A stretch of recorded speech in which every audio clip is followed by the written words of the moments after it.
Assalamualaikum warahmatullahi wabarakatuh. Selamat pagi anak-anak semua. Bagaimana kabarnya hari ini? Anak-anak, pada pertemuan kali ini kita masih pada bab 1 ya, yaitu ilmu sosiologi dan upaya mengkaji ragam gejala sosial di dalam masyarakat. Sebelum kita mulai, kita berdoa terlebih dahulu ya. Nah, teman-teman, materi pada hari ini adalah cabang-cabang sosiologi dan juga fungsi dari sosiologi. Nah, anak-anak, sosiologi memiliki cabang-cabang ilmu pengetahuan maupun sejumlah bidang kajian khusus yang digunakan untuk memahami beragam gejala sosial dalam kehidupan bermasyarakat. Nah, ada 10 yang akan Ibu jelaskan. Yang pertama adalah sosiologi politik. Sosiologi politik mempelajari masyarakat yang di dalamnya terdapat proses dan juga pola interaksi sosial dalam hubungannya dengan politik. Masyarakat menuntun individu untuk melakukan kegiatan politik berdasarkan norma, etika, adat, dan juga hukum yang berlaku di masyarakat. Pada dasarnya, sosiologi politik bertujuan mengkaji hubungan antara fenomena sosial yang terjadi di dalam masyarakat dengan kegiatan-kegiatan politik. Contoh kajian dari sosiologi politik adalah banyaknya spanduk dan juga baliho yang terpasang di pinggir jalan saat mendekati waktu kampanye pemilu. Kemudian penyalahgunaan kekuasaan dalam menggunakan fasilitas negara untuk menunjang kebutuhan pribadi. Kalau anak-anak aktif mengikuti berita atau bermain Instagram, pasti anak-anak pernah ya tahu berita terdapat penyimpangan yang dilakukan oleh salah satu DPRD yang menggunakan anggaran untuk renovasi rumah dinas dan pengadaan lift seharga senilai ratusan juta. Nah, itu kan merupakan penyalahgunaan anggaran ya. Itu juga menjadi salah satu kajian dari sosiologi politik. Kemudian yang kedua ada sosiologi hukum. Sosiologi hukum mempelajari kaitan antara fenomena yang terjadi di dalam masyarakat yang berkaitan dengan hukum. Contoh dari fenomena atau gejala sosial yang ada di dalam masyarakat yang berkaitan dengan hukum, seperti lunturnya kepercayaan masyarakat terhadap lembaga-lembaga penegak hukum akibat adanya kasus korupsi oleh oknum aparat. Contohnya seperti pihak kepolisian, kejaksaan, KPK, dan masih banyak lagi. Materi yang biasanya dibahas dalam sosiologi hukum ini berkaitan dengan perilaku masyarakat yang berhubungan dengan hukum yang berlaku, seperti peranan hukum di dalam masyarakat, norma-norma di dalam masyarakat, kemudian lembaga-lembaga yang berkaitan dengan hukum, serta bagaimana dampak dari hukum sendiri bagi kehidupan masyarakat. Yang ketiga ada sosiologi pendidikan. Sosiologi pendidikan merupakan salah satu cabang dari sosiologi yang diterapkan untuk memecahkan masalah-masalah pendidikan yang fundamental. Selain itu, sosiologi pendidikan membahas gejala sosial yang timbul dalam hubungan antara lembaga pendidikan dengan lembaga lain di dalam masyarakat, hubungan sosial dalam suatu organisasi pendidikan, serta interaksi yang berlangsung di dalam lembaga pendidikan. Contoh materi yang dikaji dalam sosiologi pendidikan itu seperti peranan lembaga pendidikan dalam proses sosialisasi, kemudian peranan pendidikan dalam perubahan masyarakat dan lingkungan pendidikan itu sendiri, serta peranan pendidikan sebagai peranata sosial. Selain itu, contoh yang lebih sederhana yang dikaji oleh sosiologi pendidikan seperti fenomena tindak kekerasan dalam orientasi siswa atau MOS yang telah menimbulkan banyak korban. Kemudian yang keempat ada sosiologi agama. Nah, sosiologi agama ini mempelajari hubungan antara fenomena yang terjadi di dalam masyarakat dengan agama.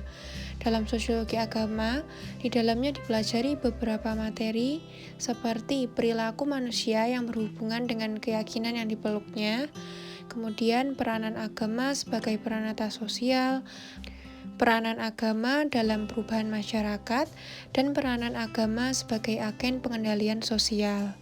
Contohnya seperti tindakan suatu kelompok agama yang bertindak tidak mencerminkan ajaran agama yang dianutnya. Kemudian contoh yang lainnya munculnya organisasi ISIS yang melakukan pembantaian atas nama agama. Nah, ISIS ini digali dalam sosiologi agama, motif yang mereka lakukan, bagaimana mereka merekrut kelompoknya, serta tujuan yang ingin dicapai dari ISIS sendiri. Yang kelima ada sosiologi keluarga. Sosiologi keluarga mempelajari mengenai kegiatan atau interaksi antara fenomena yang terjadi di dalam masyarakat dengan keluarga. Hal-hal yang dikaji dalam sosiologi keluarga seperti peranan keluarga di dalam masyarakat, peranan keluarga di dalam perubahan sosial, dan beberapa bentuk keluarga yang ada di dalam masyarakat. Contohnya seperti bagaimana orang tua dalam mengasuh anaknya, apakah anaknya diberi kesempatan untuk mengembangkan dirinya, untuk berekspresi dan berpendapat, atau justru anaknya harus patuh dan menuruti semua keinginan orang tuanya. Kemudian pembagian peran maupun tugas di dalam rumah tangga. Kemudian contoh yang lainnya adalah perubahan tipe keluarga. Jadi masyarakat yang terdahulu itu lebih memilih tipe keluarga yang luas, di mana setelah mereka menikah, mereka itu ikut dengan orang tuanya, tinggal bersama begitu ya.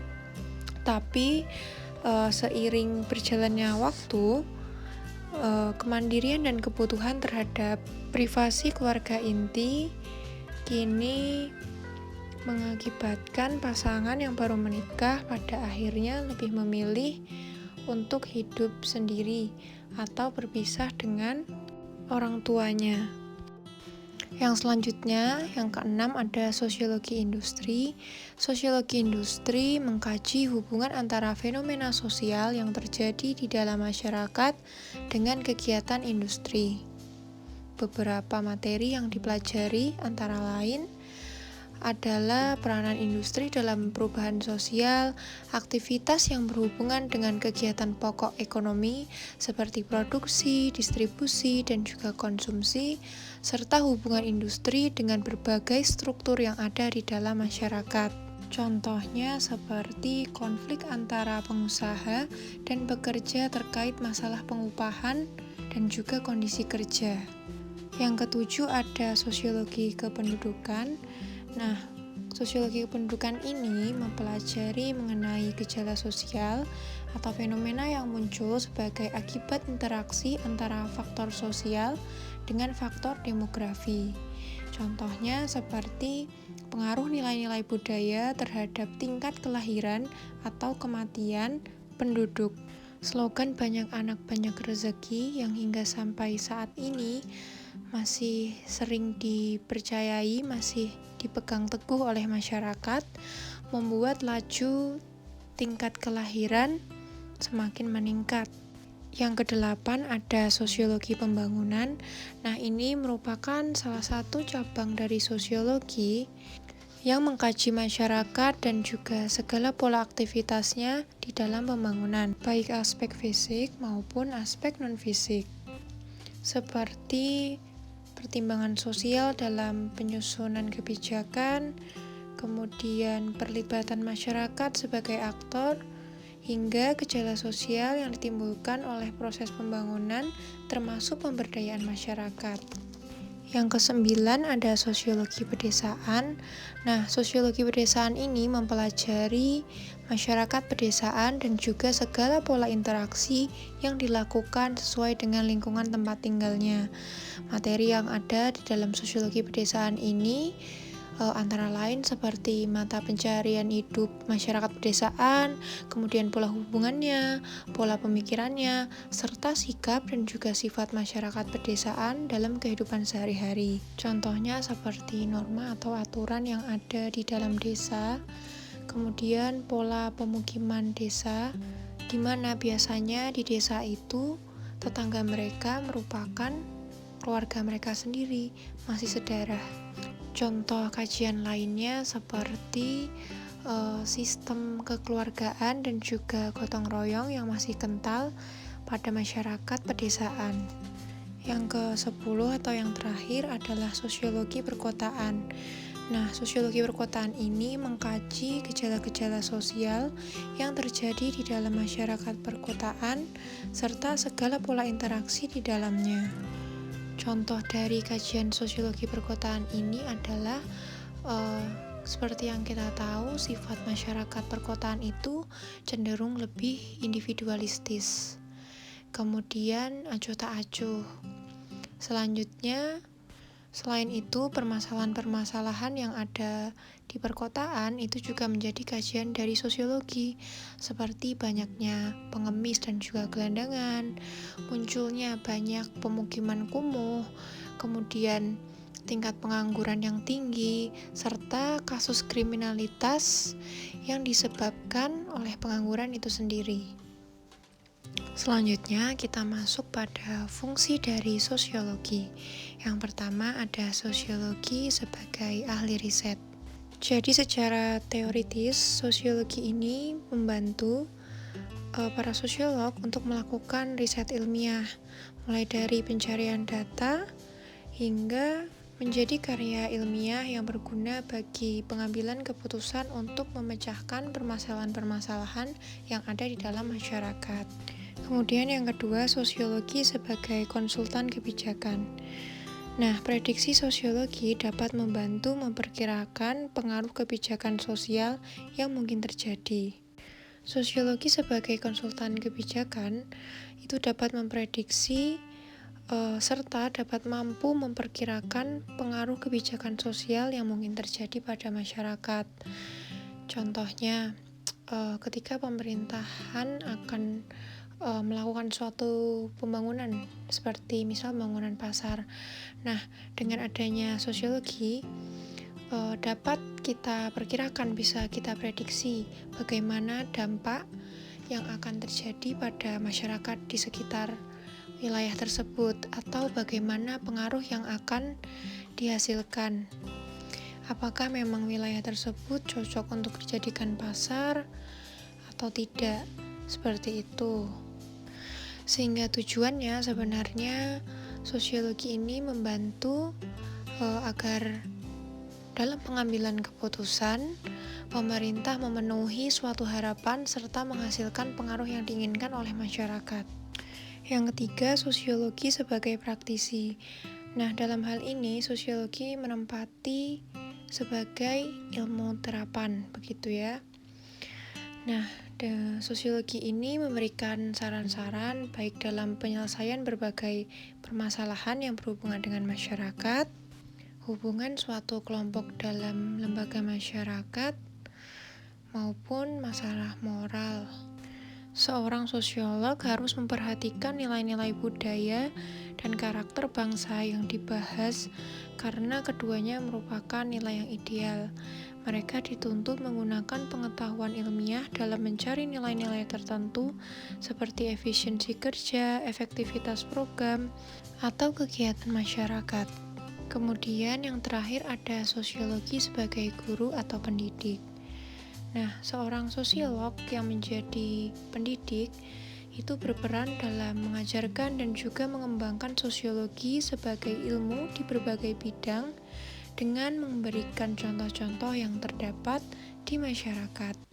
Seorang psikolog yang menjadi pendidik itu harus menyajikan fakta, harus bersikap netral dan juga objektif. Contohnya, dalam menyajikan masalah kemiskinan, seorang psikolog tidak boleh menciptakan anggapan atau stereotip sebagai pendukung suatu proyek tertentu atau mengubahnya sehingga terkesan memihak, begitu ya. Sosiolog dapat menyajikan contoh-contoh yang konkret dalam kehidupan, bagaimana keterlibatan mereka dalam pemecahan masalah-masalah sosial, serta menunjukkan apa yang telah mereka pelajari dari pengalaman-pengalaman di lapangan. Jadi tidak hanya sekedar opini belaka. Nah, anak-anak, mungkin itu saja yang bisa Ibu sampaikan. Semoga anak-anak bisa lebih paham dan lebih mengerti mengenai cabang-cabang ilmu sosiologi serta fungsi dari sosiologi. Tetap jaga kesehatan dan terus semangat belajar ya. Wassalamualaikum warahmatullahi wabarakatuh.